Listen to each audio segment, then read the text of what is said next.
oh, we got some Damian Lillard news for you. And let me tell you, as a Blazers fan, as a Dame fan, it's probably the worst case scenario short of Dame being traded. Breaking news. Dame is out, and it's probably going to be for the rest of the season. It's probably, definitely for a long time, but probably for the rest of the season.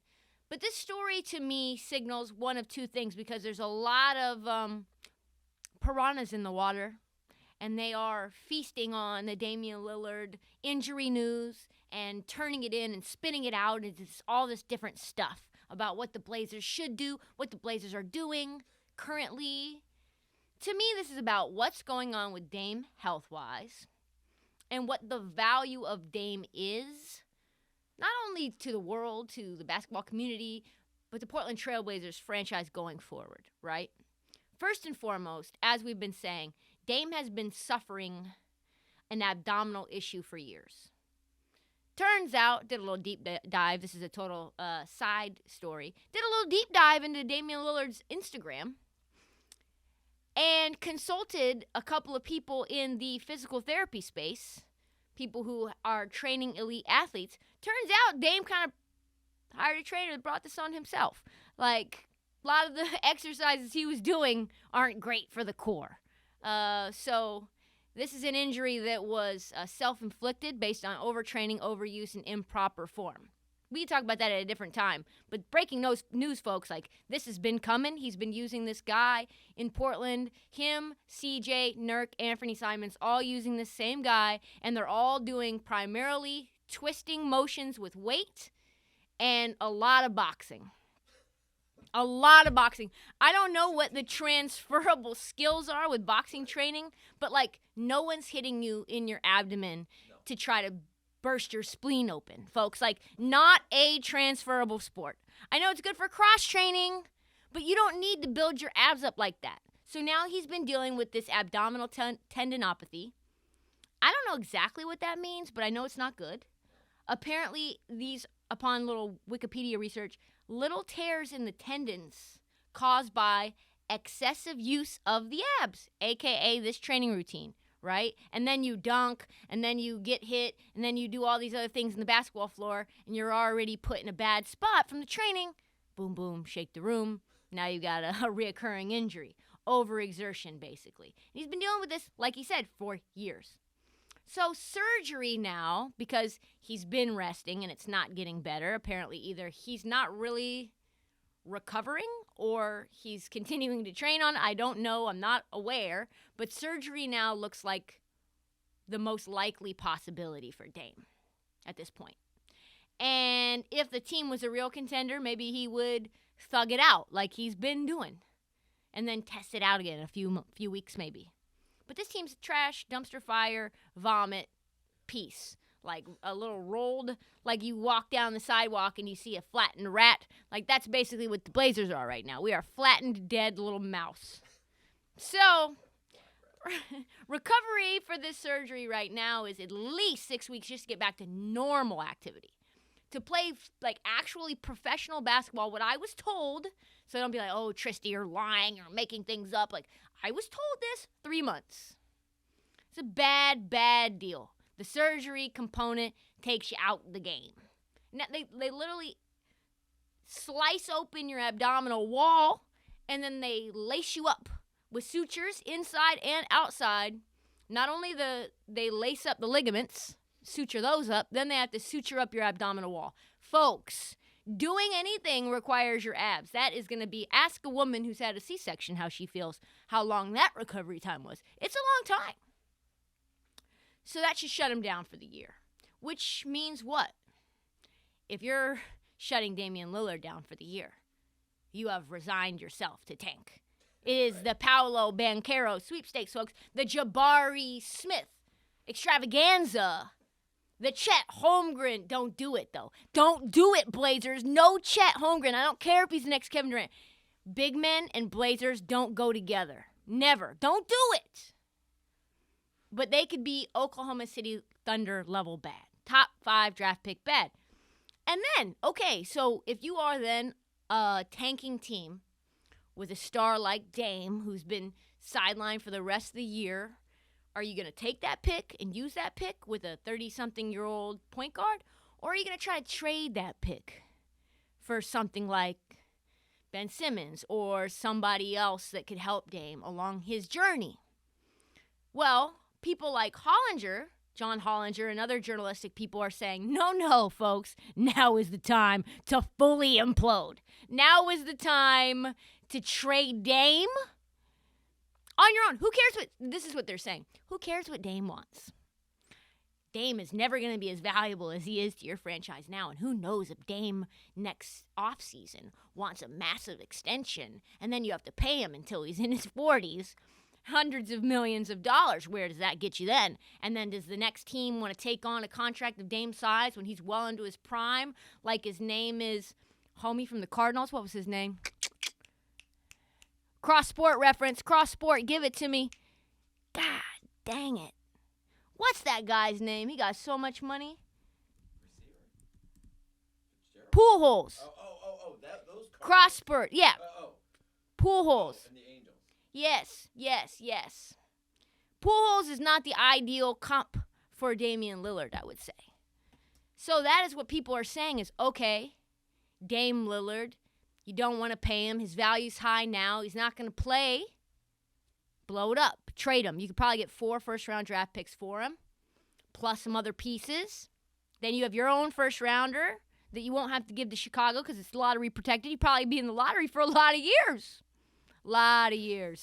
You don't have to give that pick up for a while, right? Start fresh. Build around Anthony Simons and Jabari Smith. So let's say that was a smart idea, because that's what's been floating around. I've been thinking about that concept. And I'm not ready to admit that that's a smart idea. But to those people who believe that there's any chance that Portland trades Dame, let me break it down to you like a small child why this will never happen. Let me just make it real simple for you, X's and O's style. Dollars and cents more likely the style. So Jody Allen, you may say to yourself, who's Jody Allen? Jody Allen is the sister of Paul Allen. Paul Allen was the former owner of the Portland Trail Blazers. Rest in peace, Paul Allen. She's now the executor of his estate, and she's manning the shop until she can basically sell everything that Paul Allen's ever owned and pretty much give it all to charity, which is pretty much what the Blazers are right now, a charity case. So it's an entertaining, some days, charity case. So until then, Jody Allen is now minding the store, right? Until after the new TV deal. So the Blazers just signed a 4-year deal with Root Sports. 2021 is when they did it. It's a 4-year deal. That deal expires 2025.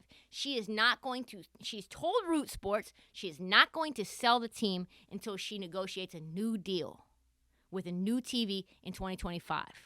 All right. So what is the one thing, say 2025 rolls around, what is the one thing that's going to kill the desire to watch the Blazers? What's the one thing that kills the value of the next TV deal? Like Root Sports from paying a boatload to their regional channel during prime time. You suck. You're a rebuilding franchise. No one wants to watch an 82-game season of a franchise that sucks hard, that has no stars that you can even name. There's no Dame. There's no Nurk. No one that you even know. There's guys that might pan out in 3 years from now, plus Anthony Simons. Nice kid, but come on. No one's turning into Root Sports for Anthony Simons right now. If you're an unwatchable product, you're getting nothing. You're getting virtually no value from a TV regional contract. Be a team without a viable national superstar. That's how you end up being not as valuable to that TV contract. Okay, so if you can't get a huge TV deal, how valuable is your franchise really? Will a new owner be interested in paying top dollar for a franchise that can't even get revenue for a regional fucking TV deal in a city where no one has anything to do other than sit in the rain and watch basketball, and they won't even watch your unwatchable product? I don't fucking think so. Because as of now, ask yourself, how much do you think the Blazers are worth at the moment? think the Forbes says that they're worth? To me, I would think, 22nd. They are the 13th most valuable franchise in the NBA. That is stunning. Why? Because there's a bunch of people living in Portland, Oregon, who root for nothing but the Ducks, the Blazers, probably the Kraken. It's a little Northwest conglomerate of sad folks with literally seasonal depression disorder, just watching sports, drinking their burr, sitting on the couch. And I tell you what, how valuable this franchise will change if there is no Dame time. No Dame time. Which is why not only will Damian Lillard not be traded unless he forces his way out, which I do not think he will do, I could basically bet my beating heart that Jody Allen this summer will pay Damian Lillard into his retirement age. She's like, I do not care. I'll pay you another 5-year, 6-year deal. Kick this can down the road. We'll deal with it when this new TV deal comes around. But they know at least Root Sports has Dame. He can shoot from 30 until he's 41 years old, I bet. Give him that max extension because he's due. So I guess the question is, you pointed out all these problems, Trysta. What's the solution? What is a team to do with an aging superstar locked up for big money until he probably retires? Oh, yeah, one with an injury history, significant injury history. Well, first and foremost, shutting Dame down for the season is probably a start. Tanking for Banchero, not a bad second move. They are at this point 5 wins away, or 5 losses away, from being the worst team in the NBA, having the most ping pong balls in the lottery. So just strive for greatness. Strive for that. Strive for the ping pong balls. And then, what do? You get a big guard that can defend the perimeter, can play make, get into the pick and roll. If you can't get Ben Simmons with the 6th overall pick and maybe 2 to 3 future first-round picks and like C.J. McCollum and maybe something else, if you can't do that, then, I don't know, try to hire some of the talent evaluators out of Memphis or Atlanta or Golden State and then say, okay, take a hard look in the mirror. What is our identity here? Like, are we tough? Are we strong? Are we athletic? Are we unselfish? Who are we? And then find guys at the top of the draft for the next couple of years and in the mid-tiers rest of the years when you become a mediocre product again like you have been. And find guys with value that fit into that identity. And then you don't need to worry about trying to, like, find a superstar to come to Portland, which will never happen besides Dame. Right? Phoenix made it work. CP3 is 10 years older than Devin Booker. Devin Booker was the superstar on a team that was floundering down the standings, contending for more lottery picks upon more lottery picks until they found their guy. Can Dame be a hybrid of CP3 and Book? Like, basically be on the team while the team sucks. Know that help is coming at some point, and maybe, just maybe, you'll find another free agent that can take you over the top. I don't know.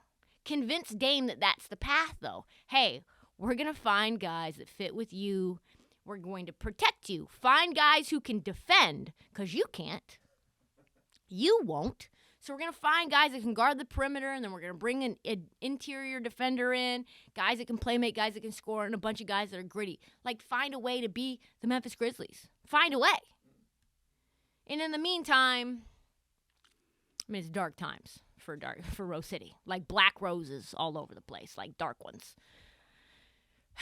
And this will be almost without a doubt the worst Blazer team in modern memory. I think it's been many years since this team missed the playoffs. Trying to find a silver lining in this storm is pretty much the best that we Blazer fans can hope for. Pray for Dame to be shut down for the year and to get back to 100% ASAP Rocky.